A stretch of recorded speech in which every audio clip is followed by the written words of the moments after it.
Good evening to you. Mark Sudduth, HurricaneTrack.com here with an update on Tropical Storm Michael.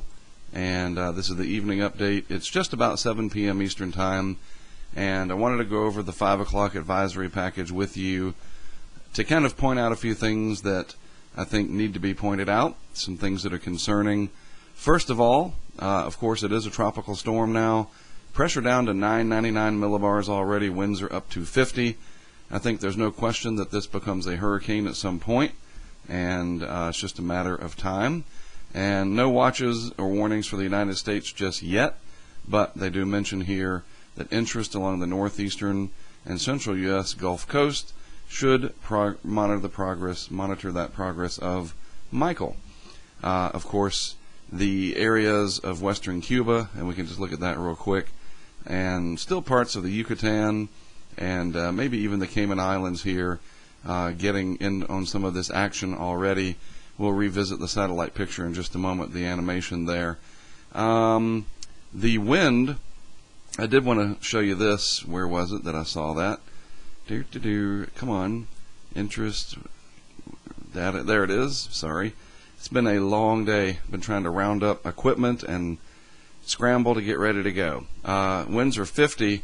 And the tropical storm force winds, this is what I wanted to point out, 205 miles, mainly to the east of the center, and that could be very important later on. And of course the pressure, as I mentioned, already down below 1,000 millibars, and we'll have recon in there pretty regularly to monitor what's happening with Michael.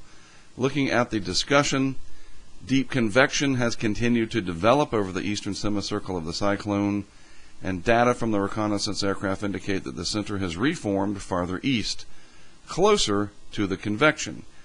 The Air Force aircraft has measured peak 925 millibar flight level winds of 56 knots, and believable, this is stepped frequency microwave radiometer winds of 40 to 45 knots.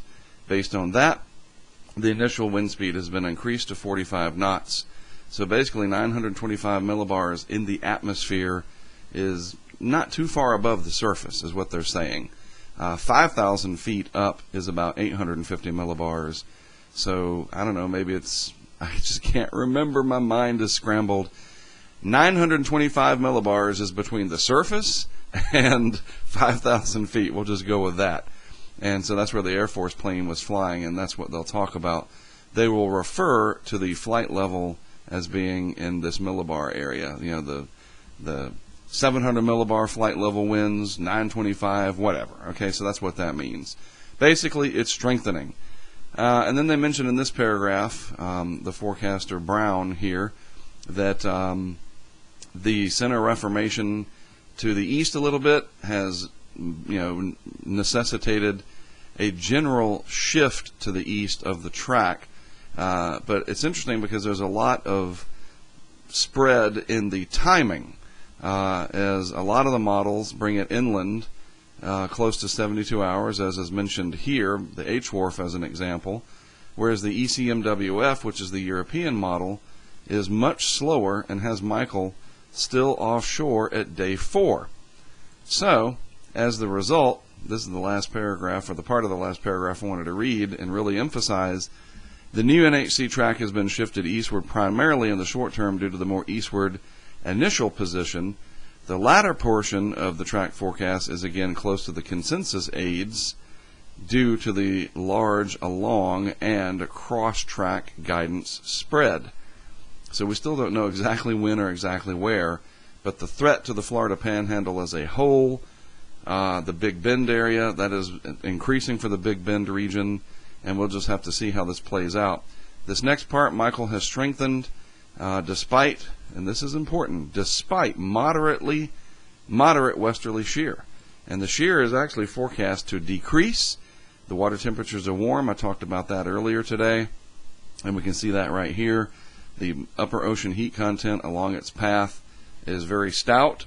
It's not the highest, that it could possibly be on the scale over here, but that path that it is supposedly going to take, something like that, with the center passing over plenty of warm, deep water.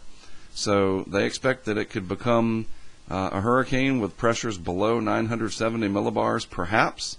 And now they are forecasting that it becomes a Category 2 at 100 miles per hour, as you can see right here, at about the 72-hour time frame. These different key messages, very, very important. Michael is expected to produce heavy rainfall, and this is the portion still relevant to Mexico, the Yucatan, and western Cuba, and that could linger for the next couple of days. Tropical storm conditions expected tonight over portions of western Cuba and the northeastern Yucatan, all right, and this is why the tropical storm warnings are in effect. But it is this paragraph here, in terms of the United States impacts, that is very serious. Michael is forecast to be a hurricane when it reaches the northeastern Gulf Coast by midweek, and the risk of dangerous storm surge, rainfall, and wind impacts continues to increase. In addition, Michael is expected to affect portions of the Florida Gulf Coast that are especially vulnerable to storm surge. Especially vulnerable to storm surge, that Big Bend area, regardless of the storm's exact track or intensity. All right, so this right here, I'm going to circle it in blue. We're looking at the potential of a major, deadly storm surge event here. We really need to take this seriously and see how this progresses over time, because that's lethal. You do not mess with that storm surge. Okay, that'll kill you. It'll destroy your property, sure, but it'll kill you. And I need you alive so you can, watch from the other side of the computer screen, right?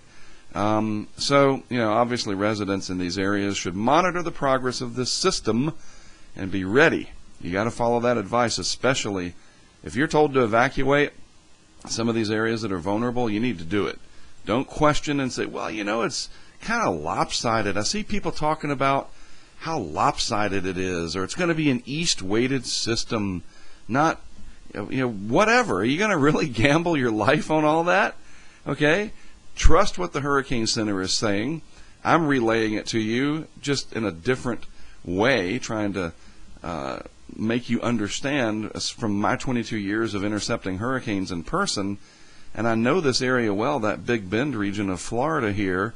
This is very, very dangerous in terms of storm surge, because it's just going to catch all that energy as it comes up into that area. You remember Hermine in 2016? I hope you do, because this could be quite a bit stronger than Hermine.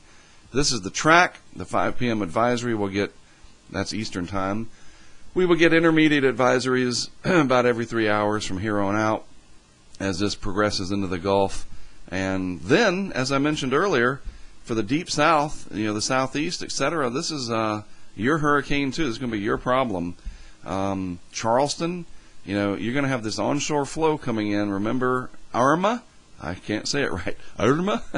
Remember Irma and what it did? Now, this is not as large as Irma, but we're going to have some impacts here along the Carolina coast, a good deal of this region is still recovering and rebounding from Florence, right? So, we have a vulnerable grid system, power, infrastructure, and you bring a tropical storm up through here, that's just inland. Maybe we'll call that Orangeburg, South Carolina, somewhere around there, roughly. That could be very problematic. Maybe tornadoes on the right side of it and any bands. This is a big problem, okay? So, I'm going to hype it up because we need to. Big hurricane coming, in terms of impacts. Bad hurricane, whatever you need me to say to motivate you. Dadgummit, people are just, I don't get it. They're just, we saw Florence and how people weren't real sure. Well, 30 to 40 inches of rain, is that right? Don't even get me started. It's so frustrating. We have all of these tools available, and this stuff's real. It really happens. I've shown it to you with these cameras. People that chase these hurricanes that have shown us over the years, seeing is believing. And then you've got the people who have gone through it that don't chase them. They're the ones that get run over, for goodness sakes. So please take this seriously. Category 2 hurricane up into this area, storm surge, loss of life, loss of property, and then the impacts up here to the southeast. Please, please, please, please, yes, hype this up. make sure people are paying attention and are going to take action. And, little things can matter. Inland, stay in a small room so that if a tree, if you look outside, yep, I'm surrounded by pine trees, make sure you are in an interior room with some kind of, padding or something so that you can protect yourself. Honestly, this is more than just about the category. And we're up to a 2 for the forecast, so I hope we're getting some people's attention here. I really do. Just real quick, I think this is initialized. I don't know if that's the initial position right there, the X of the vorticity. Maybe this is correct. This is the 18Z GFS. We'll just put this into motion. It's the next 5 days. You see how round it becomes, how stout this looks in the 850 millibar field. But then this comes up right into the panhandle, in the central panhandle of Florida. Or not the central, that would be Apalachicola, wouldn't it? But watch, we'll run this again. And it looks like it comes inland on this particular run of the model, close to Destin and vicinity, maybe Seaside or somewhere near there, roughly. Whereas the Hurricane Center forecast track is closer to Apalachicola, or about 85 degrees longitude. In terms of storm surge issues, we need this to come inland over here and not over here. Honest to goodness, that storm surge problem, that could kill a lot of people. Honestly, it really could, especially if they don't evacuate. So if we drive this in like that, and then you pile up all that water in that right front quadrant there's going to be a loss of life, and it's going to be potentially bad. We're talking a massive surge. Wouldn't surprise me if we saw 10 to 15 feet with something like that. And that's assuming that this peaks out at 100 miles per hour. What if it's stronger? You willing to bet your life on that? You willing to bet that these humans, as great as they are going to get it perfect? I wouldn't. I'd be ready to go. Somebody tells me to evacuate, I'm gone, if I live down there. So please, come on. Got to keep you alive. I want you, selfish reasons. If you're dead, you can't consume my products, so to speak. Whether you're watching my video or you're purchasing my app, it's my job to keep you alive. And here I am, trying to help you. So this is just a real quick geography lesson. Anywhere from the Tampa Bay area, you could see some surge up through the Nature Coast, Cedar Key, around the Big Bend, St. Mark, Carabel, Alligator Point, you name it, all the way over to here. Vulnerable, vulnerable, vulnerable. Then Valdosta, Brunswick, Savannah, on up the coast towards Wilmington, Myrtle Beach, inland, Columbia, South Carolina, perhaps. We could be looking at some big problems as the remnants of this system come barreling up. And that onshore flow, yeah, there could be some surge issues in the low country of South Carolina. Here we go. Time to take it seriously and be ready. I'll be on top of it. I'll do another update in the morning, and then it is time for me to hit the road. I'm gathering a crew. Got a lot of people heading out for this one. I'll tell you more about that as we progress. I will be streaming live on YouTube as often as I can, publicly. No ads, no commercials. Free for everybody to watch. You can also watch and follow along in our app. It is Hurricane Impact. 2 words. Hurricane Impact. On the App Store and, yes, on Google Play. And we finally solved the video problem so that when we set up our live cameras, they will work for 95% of the people on Google, the Google version, Android version. Maybe higher than that, but I'm pretty sure we have solved the problem. And so you can enjoy, that's not the right word to use, but I think you can appreciate the work we're putting in by watching. Especially if you evacuate, then you can see exactly what's going on. And for $4 to get this technology that no one else in the world is offering, and that is the truth. I think that's a bargain, don't you? Our Patreon supporters, please follow along there. And if you want to be a long-term supporter, Patreon's the way to go. And then, of course, another free service. I don't charge money for everything, but I got to earn a paycheck here. Twitter. I post stuff on Twitter as often as possible as well. So, tomorrow, morning update, but before 9 a.m., and then time to hit the road. And we'll be tweeting and whatever. I'll keep you on top of it, all right? And we'll see what happens. Hopefully this does not get out of control. I've got a kind of a bad feeling. We shall see. Hopefully I'm wrong.